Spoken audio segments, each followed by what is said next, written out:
pessoal, tudo bem com vocês? Estou aqui mais uma semana para trazer para vocês a nossa leitura do PET e as atividades, tá bom? Essa vai ser a primeira semana do PET 4, tá bom, gente? O último PET, vamos lá, hein? Nosso tema é Trabalho, Sociedade e Classes, tá bom? É um tema introdutório, tá? As habilidades de avaliar a transformação pelas quais passou o mundo do trabalho desde a consolidação do capitalismo moderno, ok? Vamos lá. Essa parte introdutória eu vou pular, tá bom, gente? Que eu não vejo necessidade. Nada demais. E já entra aqui direto, tá bom, gente? No Durkheim, tá? Então vamos lá. Durkheim é um autor que a gente já conhece, né? Durkheim é a divisão social do trabalho. Emile Durkheim concentra sua atenção na divisão social do trabalho. Essa divisão faz com que as pessoas exerçam trabalhos diferentes na sociedade. Quanto mais especializados é o trabalho, mais as pessoas se tornam interdependentes entre si. Um exemplo simples e ilustrativo, se o padeiro se especializa na arte de fazer pão, ele não tem tempo de se especializar na medicina. Da mesma forma, a médica especializada na saúde não tem tempo para sempre produzir o seu pão de cada dia. Assim, o padeiro e a médica são interdependentes. Ela depende dele para se alimentar e ele depende dela para manter com saúde. Essa é a lógica, se expande para toda a sociedade moderna. Somos cada vez mais interdependentes uns dos outros. Isso é bem simples, né, pessoal? E notar isso aí, né, que a interdependência que existe na nossa sociedade, né, essa divisão social, né, ela causou essa interdependência de todos aí, tá bom? Vamos seguir. Para Durkheim, é justamente essa interdependência que mantém a coesão social, ou seja, é ela que mantém a nossa sociedade integrada e unida. Ele cunha o conceito de solidariedade para dar nome a essa cola que mantém a sociedade coesa, né? Então, solidariedade é a cola que mantém a sociedade coesa, unida, né? É a união, coesão é a união. Nesse caso, a solidariedade não é aquela em que somos bons e generosos uns com os outros, mas é essa força invisível que mantém a sociedade unida. Para ele, existem dois tipos principais de solidariedade, ou seja, duas maneiras de as sociedades se manterem unidas: a solidariedade mecânica e a solidariedade orgânica. Porque esses nomes, eles têm a ver com analogias que Durkheim propõe para entendermos com mais facilidade como funcionam as sociedades. Vejamos. Vamos ver aí como são essas duas solidariedades, a mecânica e a orgânica. A solidariedade mecânica ocorre principalmente nas sociedades pré-modernas ou tradicionais, que não se modernizaram com a industrialização, por exemplo, os povos tradicionais isolados, algumas comunidades rurais. Tanto agora como no passado, essas sociedades são pequenas, com uma organização social mais simples, poucas instituições, baixa divisão social do trabalho. Nessas sociedades, as pessoas não são tão interdependentes, ou seja, são mais autossuficientes, né? Então quer dizer que elas não dependem uma das outras, elas produzem seus alimentos, né? Muitas vezes suas roupas, né, gente? Consertam sua própria casa, tomam chás, né, como remédio, né? Muito disso. Todo mundo sabe fazer de tudo um pouco: caçar, plantar, cozinhar, produzir utensílios. Mas se as pessoas não dependem tanto umas das outras, o que fazem elas permanecerem unidas em sociedade? O que junta elas, o que une elas, né? Bom, como são sociedades pequenas, as pessoas pensam e acreditam mais ou menos nas mesmas coisas. Durkheim vai dizer que o que as mantém unidas é a consciência coletiva. expressa nas crenças, tradições e valores morais compartilhados por toda a comunidade. Esse tipo de sociedade pode ser comparada a um relógio mecânico. As pessoas, como não se diferenciam tanto nas funções e crenças, podem ser comparadas às engrenagens dos mecanismos, todas parecidas e exercem funções parecidas. Para o funcionamento da sociedade, daí a solidariedade mecânica. Né? Então as pessoas, como elas se parecem muito, elas se unem, né? As ideias são as mesmas, né? As crenças são as mesmas, né? As visões de mundo são muito parecidas, variando pouquíssimo, tá bom, gente? E isso que une elas, tá bom? Essa consciência coletiva.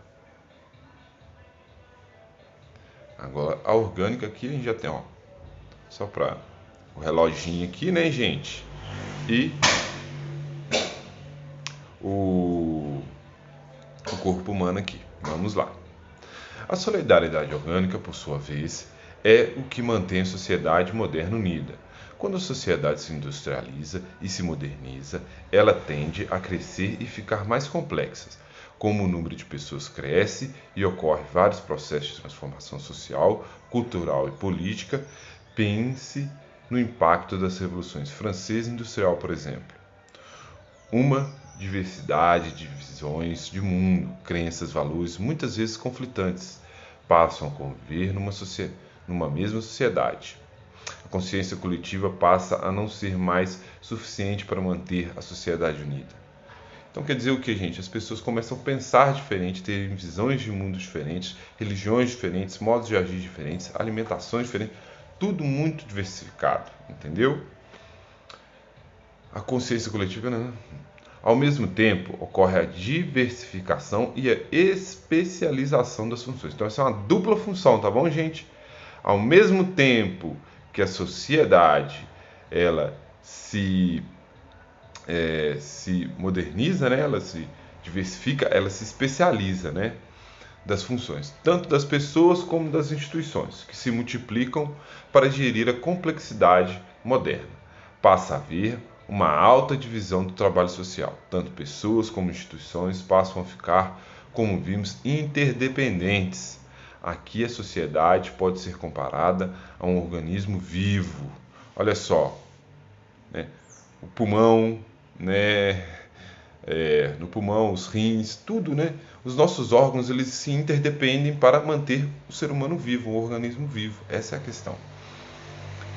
As pessoas, instituições funcionam como órgãos desse organismo.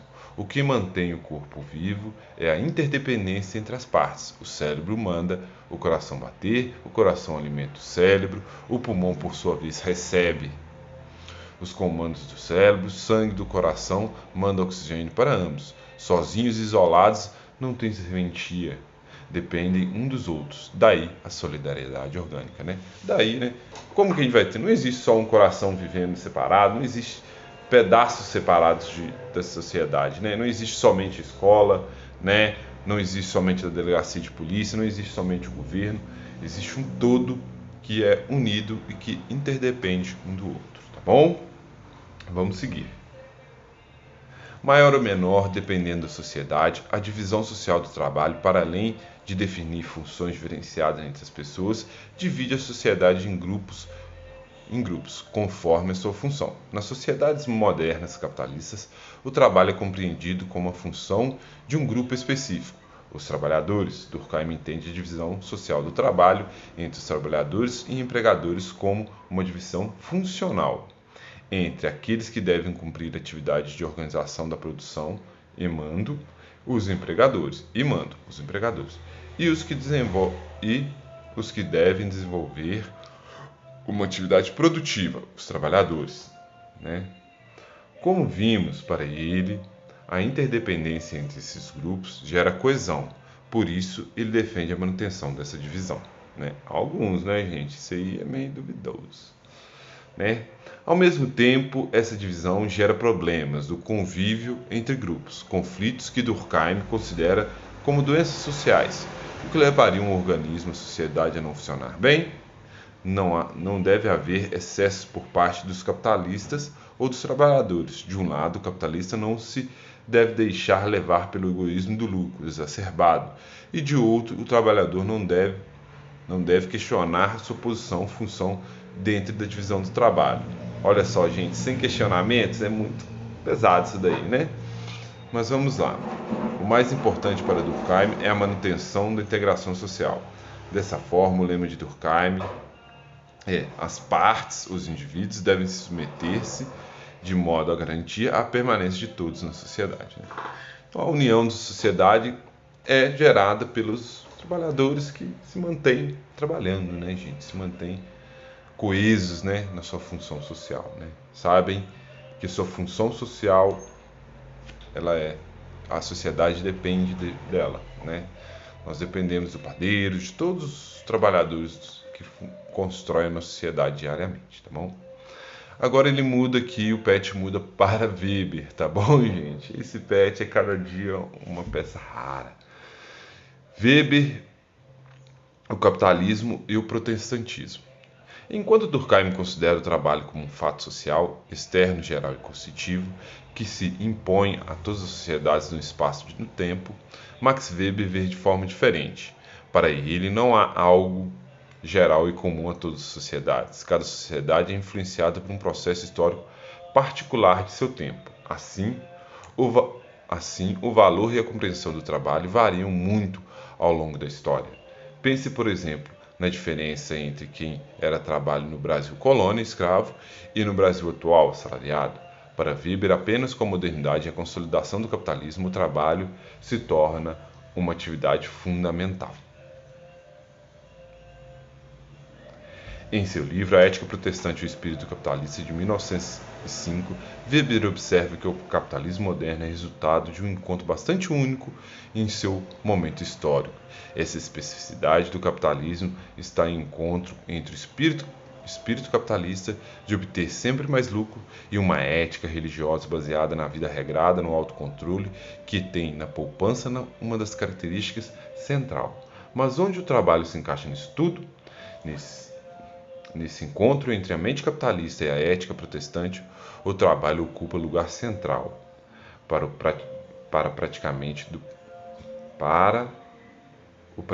do protestantismo, sobretudo o calvinista do século XVI.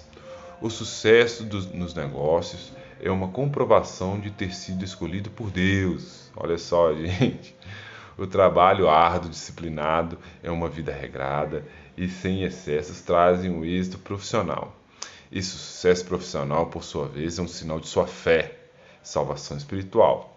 Lembrem-se dessa ligação, tá, gente? Ela é muito importante, tá bom? Para Weber, o encontro entre uma ética religiosa e um espírito empreendedor possibilitou a formação histórica do capitalismo. Mas nos tempos mais atuais, a procura da riqueza não mais estaria sendo guiada por valores religiosos, sendo agora movida por paixões puramente mundanas.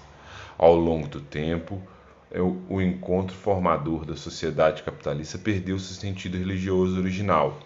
O lucro capitalista, o lucro pelo lucro, se dar bem, passou a dirigir as sociedades contemporâneas. Gente, está faltando aqui, tá bom? Marx, tá bom? Que deveria estar, se está falando de trabalho, é essencial falar de Marx, tá? E o Pet está deixando a desejar por isso, tá bom? Vou deixar um vídeo para vocês no card aí, para vocês acompanharem, tá bom? Vamos para a atividade. Nossa atividade está bem simples, são 3, tá bom? Vamos lá. Enem 2020. Desde o mundo antigo e sua filosofia, que o trabalho tem sido compreendido como uma expressão de vida e degradação, criação e infelicidade, atividade vital e escravidão, felicidade social e servidão, trabalho e fadiga. Na modernidade, sob o comando do mundo, da mercadoria e do dinheiro, a prevalência do negócio, negar o ócio. A prevalência do negócio. Então, gente, olha só que legal. Negócio, né? É negar o ócio. Gente, esse cara. Veio sepultar o império do repouso, da folga e da preguiça, criando uma ética positiva do trabalho. Antunes R. O século XX, a era da degradação do trabalho, por uma sociologia do século XX. Tá bom? Vamos lá para a nossa questão. O processo de ressignificação do trabalho nas sociedades modernas teve início a partir do surgimento de uma nova mentalidade influenciada pela reforma higienista, que combateu o caráter excessivo e insalubre do trabalho fabril. Essa daí parece a resposta certa, mas eu acho que não, hein, gente? A reforma protestante, que expressou a importância das atividades laborais no mundo secularizado. Olha, acredito que seja essa, hein? Pelo que a gente leu de Weber, deve ser essa a resposta certa. Letra C, a força do sindicalismo, que emergiu no esteio do anarquismo, reivindicando direitos trabalhistas. A gente leu alguma coisa sobre anarquismo lá em cima, gente? Não, né? Então, nada a ver. A participação das mulheres em movimentos sociais defendendo os direitos do trabalho, direito ao trabalho. A gente leu alguma coisa sobre mulheres e direitos do trabalho lá em cima, gente? Não, né? E, letra E, visão do catolicismo que, desde a Idade Média, defendia a dignidade do trabalho e do lucro. Errado, a usura era pecado, segundo o catolicismo. Então, gente, a resposta certa é a letra B, tá? A reforma protestante, que expressou a importância das atividades laborais no mundo secularizado, como foi citado lá em cima. Bom, gente? Vamos seguir. Número 2. Émile Durkheim é considerado um dos fundadores das ciências sociais e, entre suas diversas obras, se destacam As Regras do Método Sociológico, O Suicídio e a Divisão do Trabalho Social. Sobre esse último estudo, é correto afirmar que a divisão do trabalho possui um importante papel social, muito além do aumento da produtividade econômica. A divisão garante a coesão ao possibilitar o surgimento de um tipo específico de solidariedade. Olha só, gente. Será que essa é a resposta certa? A solidariedade mecânica é resultado do desenvolvimento da industrialização, que garantiu uma robotização do comportamento humano. Nada a ver, né, gente? Não viu nada de robotização de comportamentos humanos. A solidariedade orgânica refere-se às relações sociais estabelecidas nas sociedades mais tradicionais, não, mais modernas. O nome remete ao entendimento da harmonia existente nas comunidades de menor taxa demográfica. Errado. Indiferente dos tipos de solidariedade predominantes, o crime necessita ser punido por representar uma ofensa às liberdades e à consciência individual existente a cada um dos seres humanos. Nada a ver com a pergunta e nada a ver com a matéria que a gente colocou. A consciência coletiva está vinculada exclusivamente a ações sociais filantrópicas, estabelecidas pelos indivíduos na contemporaneidade. Não tem nenhuma relação com tradições e valores morais comuns. Errado, tá, gente? Já foi dito lá no texto lá em cima. Só para te lembrar, solidariedade não é uma solidariedade do senso comum, por isso que essa questão cai. Então a nossa resposta certa é a letra A. A divisão do trabalho possui um importante papel. Muito além do aumento da produtividade econômica, a divisão garante a coesão ao possibilitar o surgimento de um tipo específico de solidariedade, que é a solidariedade orgânica, tá bom? Vamos para o número 3, pessoal. A cidade desempenha um papel fundamental no pensamento de Émile Durkheim, tanto por exprimir o desenvolvimento das formas de integração, quanto por intensificar a divisão do trabalho social, a ela ligado. Com base nos conhecimentos acerca da divisão do trabalho social, nesse autor, assinale a alternativa correta. Então, é para a gente colocar que está certa, tá bom, pessoal? Vamos lá. A crescente divisão do trabalho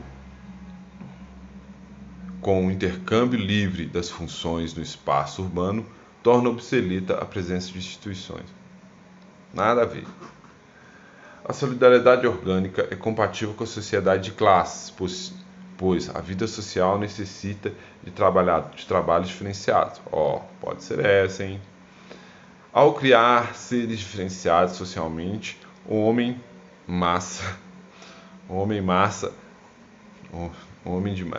de massa ali, tá, gente? Ao criar seres indiferenciados socialmente, o homem massa, né? O homem massa, que é isso, né? O homem de massinha, as cidades recriam solidariedade mecânica, em detrimento da solidariedade orgânica. Errado. O efeito principal da divisão do trabalho é o aumento da desintegração social, em razão de trabalhos parcelares e independentes. Errado também. Nada de trabalhos parcelares, não tem nada disso. O equilíbrio e a coesão social, produzidos pela crescente divisão do trabalho, decorrem da vontade das consciências individuais. Não, pessoal, é coletivo, todo mundo tem o desejo pelo dinheiro. Isso é uma consciência coletiva que está na modernidade ainda. Todo mundo precisa de dinheiro e quer dinheiro ainda, né? Então a resposta certa, tá, gente? A letra B. A solidariedade orgânica é compatível com as sociedades de classe, pois a vida social necessita de trabalhos diferenciados, tá bom? Acabamos por aqui. Quem conseguiu assistir até aqui, deixa o like, se inscreve no nosso canal aí, que nós vamos ter todas as semanas do PET aí, tá bom? Forte abraço, pessoal!